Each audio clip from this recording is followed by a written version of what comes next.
Hello friends, तो आज का टॉपिक है स्टैटिक एंड डायनेमिक इकोनॉमिक्स। अर्थशास्त्र में स्टैटिक और डायनेमिक इकोनॉमिक का क्या रोल है, ये थोड़ा अटपटा लगता है, लेकिन आज मैं आपको क्लियर करूँगी कि स्टैटिक और डायनेमिक के थ्रू ही इकोनॉमिक सिद्धांत का विकास किया जाता है। इसका एक बहुत अहम रोल है किसी भी थ्योरी को ड्राइव करने के लिए। अर्थशास्त्र में एक चर स्थिर तब कहा जाता है जब समय में परिवर्तन होने के साथ उसकी कीमत में कोई परिवर्तन नहीं होता है। आपको एग्जाम्पल देती हूँ कि राष्ट्रीय आय को स्थिर तब माना जाता है जब समय में परिवर्तन होने के साथ साथ राष्ट्रीय आय में कोई परिवर्तन नहीं होता है, तो उसे स्थिर राष्ट्रीय आय माना जाता है।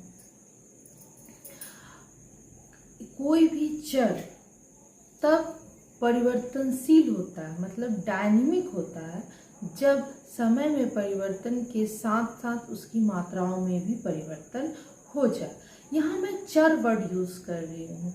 चर को मैं क्लियर कर देती हूँ। यहाँ चर का कहने का मतलब हो गया वस्तु की कीमत, मांग मात्राएं, पूर्ति मात्राएं, राष्ट्रीय रोजगार या आय का स्तर, इन्वेस्टमेंट का लेवल, जनसंख्या का आकार, etc। ये सब का मीनिंग आता है। इस सब को हम लोग चर के रूप में ले रहे हैं, ठीक है।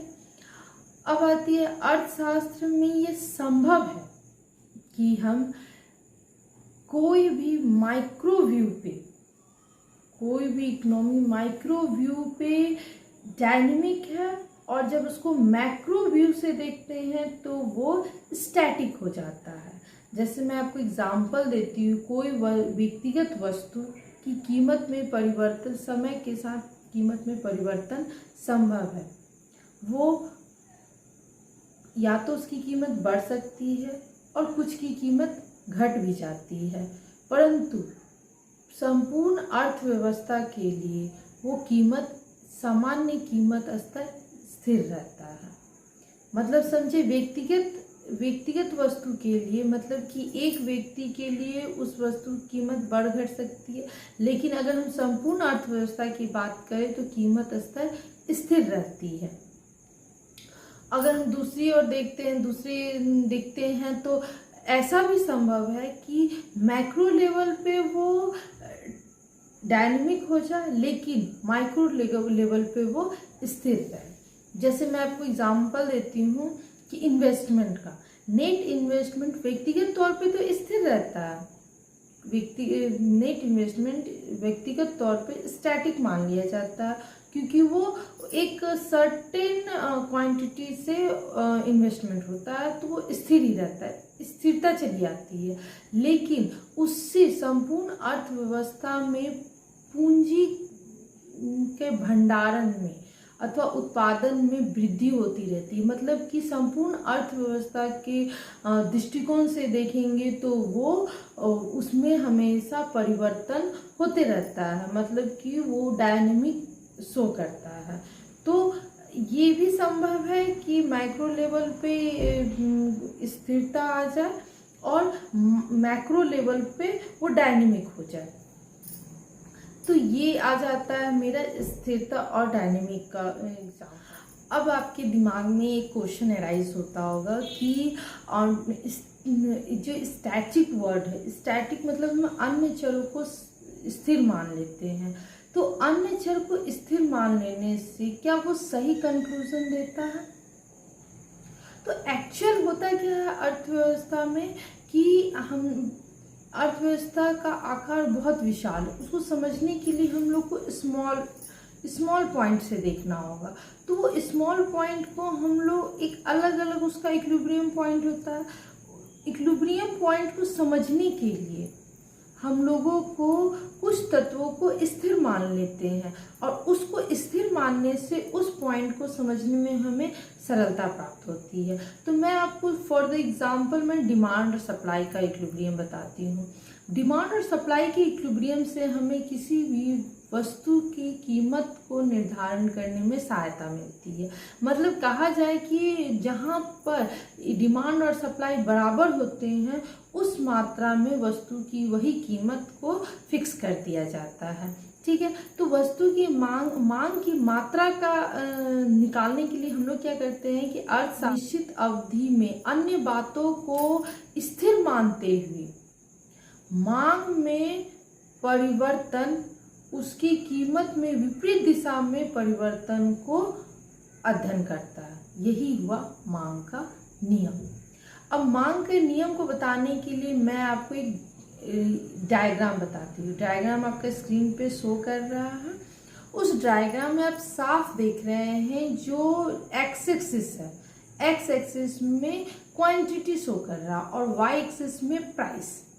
ये जो डिमांड कर्व है, डी डी डिमांड कर्व और एस एस सप्लाई कर्व, ये डिमांड और सप्लाई कर्व एक पॉइंट पे एक दूसरे को कट कर रहा, वो हो गया ई पॉइंट, इक्विलिब्रियम पॉइंट, जहाँ पर ओ एम मात्रा, वस्तु की ओ एम मात्रा जो कि हम लोग जहाँ पर जिसको ऊपर से ई से मिलाने पे हमें पता चलता है कि उस पॉइंट पर ओ एम मात्रा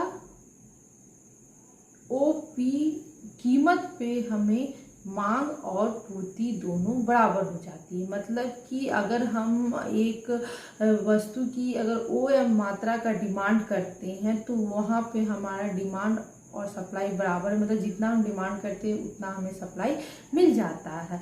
तो ये पॉइंट हो गया आपका इक्विलिब्रियम पॉइंट, ई पॉइंट। तो इसको हम लोग देखते हैं माइक्रोस्टैटिक इक्विलिब्रियम में। माइक्रोस्टैटिक इक्विलिब्रियम में क्लियर है कि ई पॉइंट पे हमें इक्विलिब्रियम प्राप्त हो रहा है। ये तो मैंने एक पर्सन के लिए बताया। अब मैं नेक्स्ट बताऊंगी आपको मैक्रोस्टैटिक इक्विलिब्रियम। मैक्रोस्टैटिक इक्विलिब्रियम पॉइंट में आप डायग्राम जो देख रहे हैं स्क्रीन पे, उसमें साफ शो कर रहा है जो एक्स एक्सिस पे नेशनल इनकम और वाई एक्सिस पे आपका demand and supply curve show करता है। तो ये जो ओ जेड है जो कि ओ पॉइंट से सीधे ऊपर की तरफ 45 डिग्री का कोण बनाते हुए ऊपर जा रहा है, वो मेरा एग्रीगेट सप्लाई कर्व है। ठीक है, और जो तुम्हारा आपका जो सी है वो मेरा कंजम्पशन है। लेकिन हमको पता है जब हम राष्ट्रीय आय प्राप्त करते हैं तो सिर्फ कंजम्पशन नहीं, उसमें इन्वेस्टमेंट भी इंक्लूड रहता है। तो इन्वेस्टमेंट सी प्लस आई मेरा एग्रीगेट डिमांड कर्व हो गया। अब एग्रीगेट डिमांड कर्व जो एग्रीगेट सप्लाई कर्व है उसको ई बिंदु पे कट कर रहा है। ई बिंदु पॉइंट हो गया वो मेरा इक्विलिब्रियम पॉइंट हो गया। और ई बिंदु को अगर हम नीचे की तरफ डॉट की तरफ मिलाते हैं एक्स एक्सिस पे तो हमें वाई पॉइंट प्राप्त होता है। ओ वाई, जब ई बिंदु पे हमें इक्विलिब्रियम प्राप्त हो जाता है तो हमें पता चलता है कि ओ वाई हमें राष्ट्रीय आय है। मतलब उस इक्विलिब्रियम पे हमारी राष्ट्रीय आय ओ वाई है। ठीक है, ये हो गया मैक्रोस्टैटिक इक्विलिब्रियम। अब मैं आपको बताती हूँ, अब मैं डिस्क्राइब करूँगी आपका डायनेमिक फंक्शन। डायनेमिक फंक्शन से क्लियर है कि ये समय के साथ परिवर्तन होता है। इसमें समय तत्व सबसे इम्पॉर्टेंट मायने रखता है। आजकल के जितने इकोनॉमिस्ट हैं सब अपनी थ्योरी डायनेमिक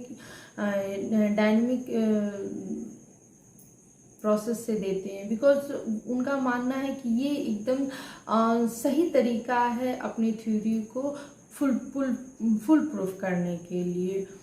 तो आज मैं बताती हूँ कि ये जो प्रेजेंट का सप्लाई होता है वो हमेशा पास्ट के प्रोडक्शन पर डिपेंड करता है। मतलब पहले जो प्रोडक्शन होता है वही आज का सप्लाई होता है। तो उस हिसाब से हो गया है कि supply is equal to the function of past production. ठीक है, अगर हम मैक्रो इकोनॉमिक एरिया के थ्रू देखते हैं तो कंजम्पशन जो होता है, प्रेजेंट का कंजम्पशन ऑलवेज आपका लास्ट इनकम पे डिपेंड करता है। मतलब कि consumption is the function of Y T minus 1।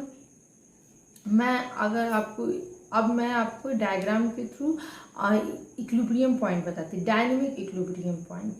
तो डायनेमिक इक्विलिब्रियम पॉइंट के लिए उसी तरह ओ एक्स एक्सिस पर इनकम, नेशनल इनकम शो कर रहा है और ओ वाई पे need, demand and supply curve, O Z आपका चला जाता है सब एग्रीगेट सप्लाई कर्व और C plus I aggregate demand curve. But C plus I यहाँ पे डायनेमिक है और समय के साथ इसमें परिवर्तन होता है, तो सी प्लस आई डैश हो जाता है हम लोग का aggregate demand curve. Aggregate demand curve E से मूव करके E2 पे चला जाता है हमारा इक्विलिब्रियम पॉइंट।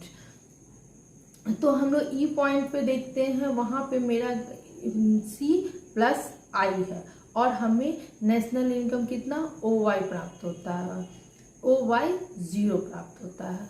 तो अब मैं आपको बताती हूँ कि यहाँ क्या हुआ ना कि आपका इन्वेस्टमेंट में इंक्रीज हुआ, इन्वेस्टमेंट में इंक्रीज, अब मैं बताती हूँ इन्वेस्टमेंट में आईटी में वृद्धि होने से क्या होता है ना कि YT1 मतलब कि इनकम में वृद्धि शो होता है और इनकम में वृद्धि होने से कंजम्पशन सीटी में वृद्धि होती है और सीटी में वृद्धि होने से फिर प्रोडक्शन बढ़ जाता है और प्रोडक्शन बढ़ने के बाद फिर इन्वेस्टमेंट में वृद्धि हो जाती है। तो अब हो गया IT1 और उसके बाद फिर जब इन्वेस्टमेंट में वृद्धि होती है तो इनकम फिर बढ़ जाता है, तो इनकम हो जाता है YT2 और उसके बाद फिर इनकम में वृद्धि होने पे फिर कंजम्पशन बढ़ता है, कंजम्पशन में फिर प्रोडक्शन, ये प्रोसेस चलते रहता है। ये प्रोसेस तब तक चलते रहता है जब तक हम लोग डिमांड एंड सप्लाई कर्व एक दूसरे को ई पॉइंट पे कट नहीं करते, मतलब जब तक हमें अपना दूसरा